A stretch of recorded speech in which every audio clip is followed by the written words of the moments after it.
Hi friends, I'm Ayushi Zina and this is my weird family. And this time we'll be talking about something quite serious, maybe, or something which will be straight out from the heart. So, the topic for today is relationships. I know we are all caught up in some kind of a relationship or the other, and so let's see what are the views of all of us here. So, my first question to all of you is which is the best relationship according to you? I think to my mind, friendship is the best relation. Friends, because with friends we can share everything. There is no hide and seek. So I think friends are the best part of our life. And what about you? I think the best relationship is a mother and her child because I think there is no pretense in it. Hmm. You?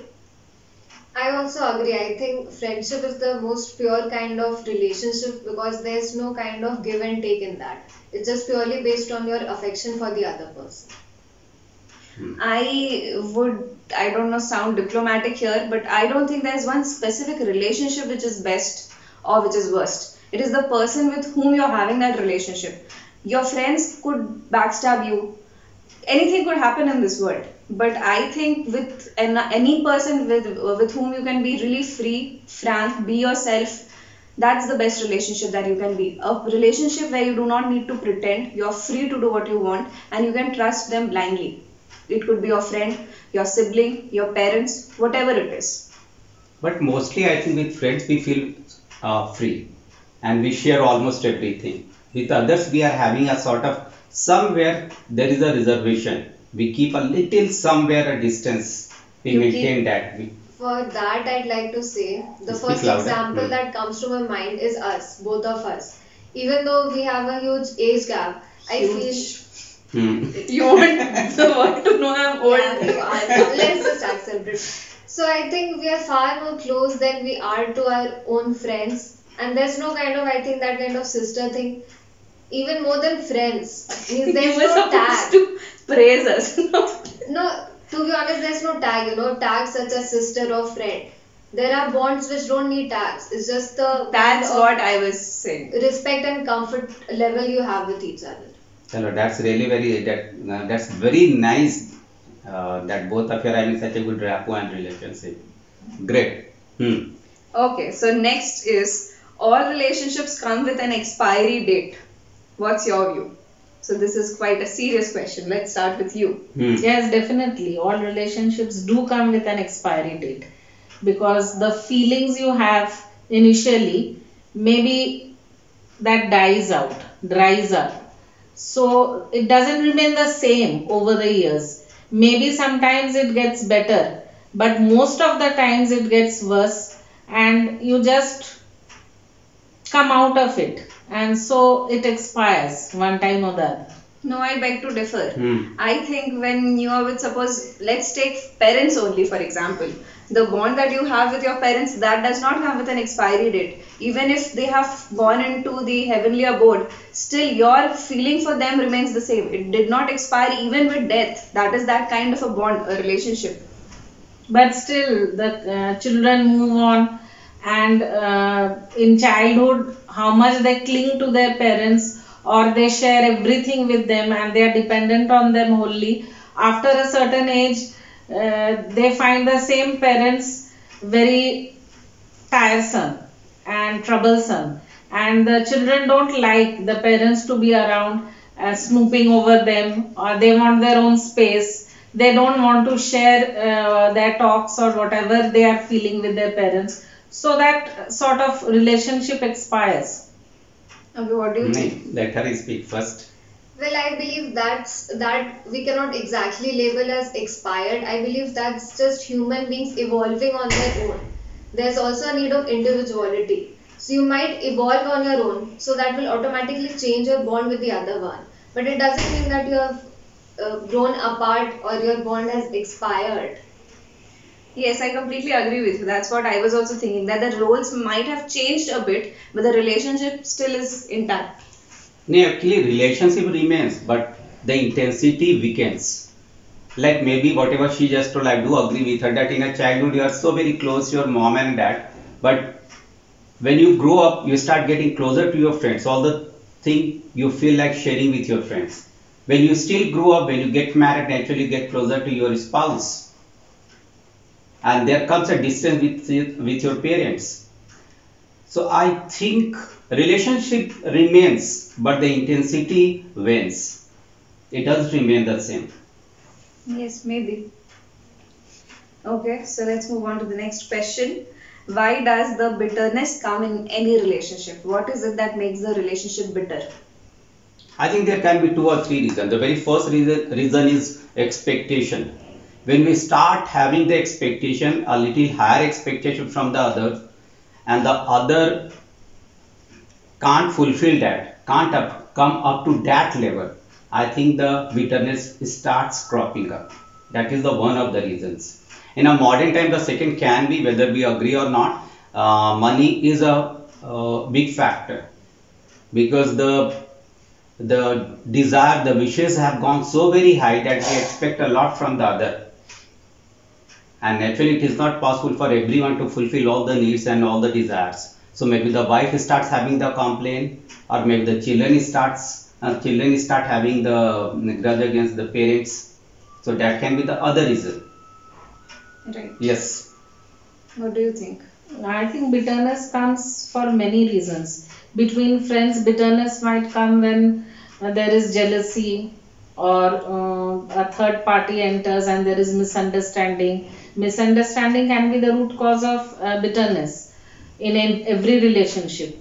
And then bitterness can come when one person takes the other for granted.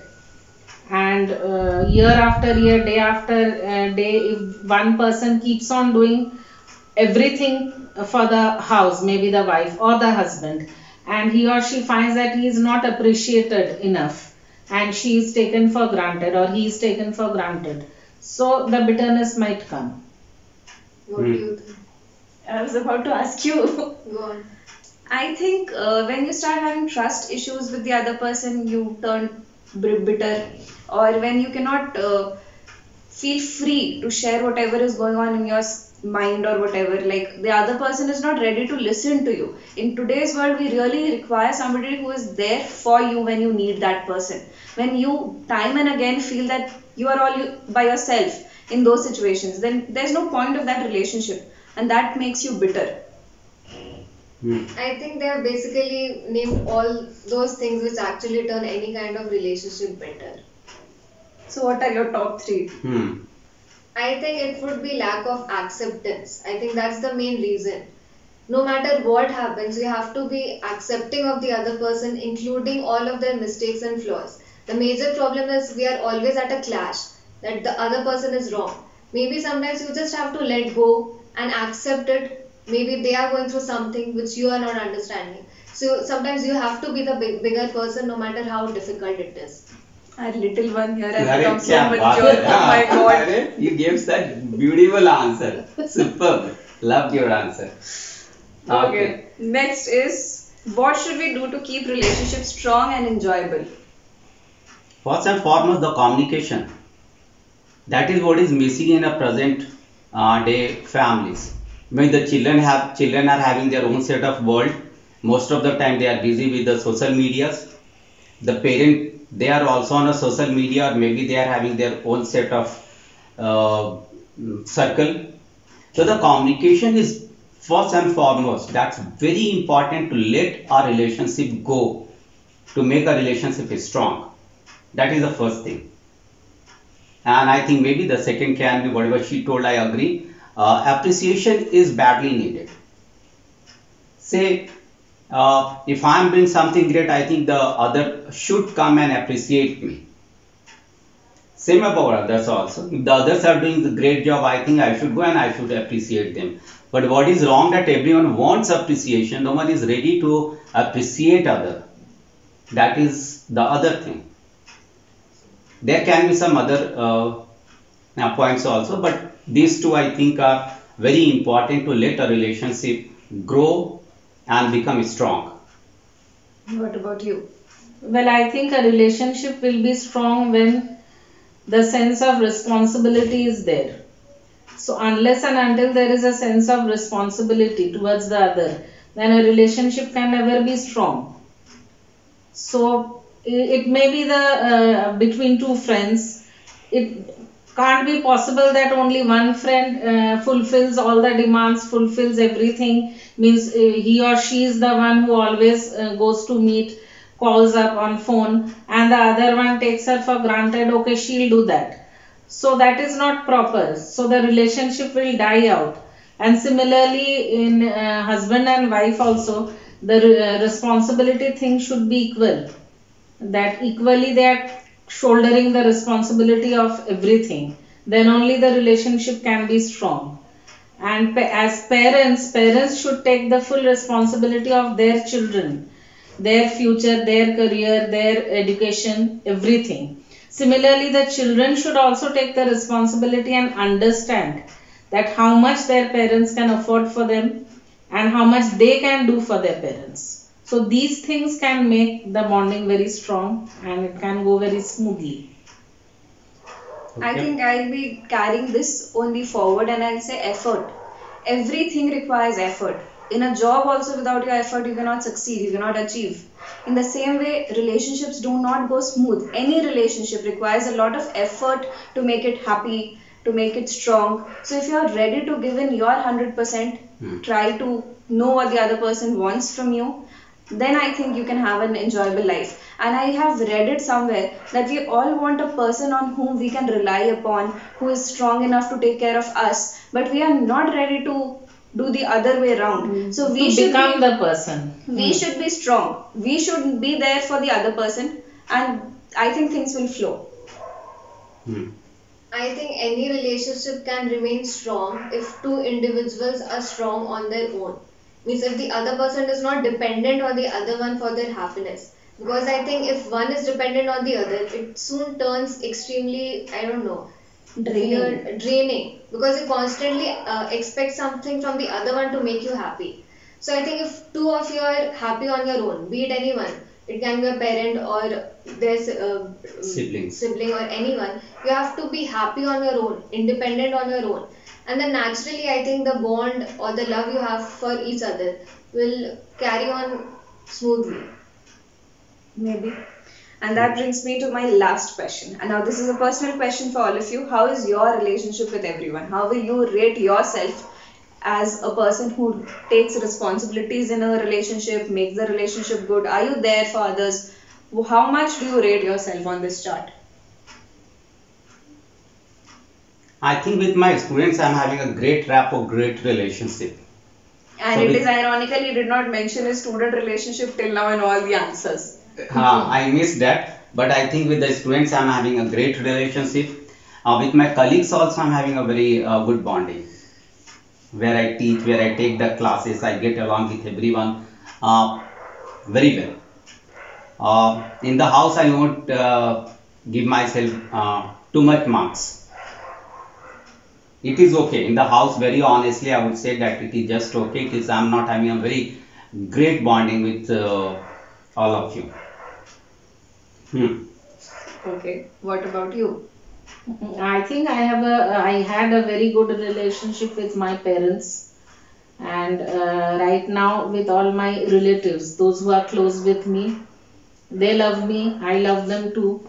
And I have a very great relationship with my friends, my old friends, my school friends, and I have a good rapport with them. And of course, I connected with them after 33 years through Facebook. But I share a very good bond with them. And recently, I had gone to attend the wedding of my friend's son. So I have a very good relationship with them. With my daughters also, I share a good relationship because I am very frank and close to them. I crack jokes and they can tell me anything under the sun and they are very cool and okay about it. And one more thing I would say, that I have a very good relationship with all the hawkers, the persons who come to sell things at my place. The saris and the bartan, they simply dote on me. And I sit and chat with them for yes, hours. yes, quite right. They dote on you just because they know You कैसे said. उल्लू बनाया जा सकता है. No, but yes, you do. On a serious note, you do have a good rapport with them. Yes, what about you? So today only I read a quote that if your circle is small and still loyal, then you win. So I asked my friend, can three people be considered a circle? And that simply sums up my relationship. Because to be honest, in my life, I let only very few people come in to have a close relationship or bond with them. But I expect it to be to the fullest in all aspects, be it loyalty or respect or any other thing. So I believe with the rest, obviously, I can be cordial, but I think it's only the few inner circle that I have a really strong bond with. And so, what is that inner circle? We would like to know. I said three people, so basically it would include two of my friends and one of her. Okay. Friend by the who? Okay. I think the others would tell you better what kind of a relationship you have with others. But if I have to rate myself, I think I give my 100% in any relationship. Be it my friends, I make sure even if I'm going through a crisis, if my friend needs me, I'm there. With my family also, I try from my side to be there for everybody. Right. I don't know whether or not I am I'm trying to do what I am trying to do is successful, but I think I am trying.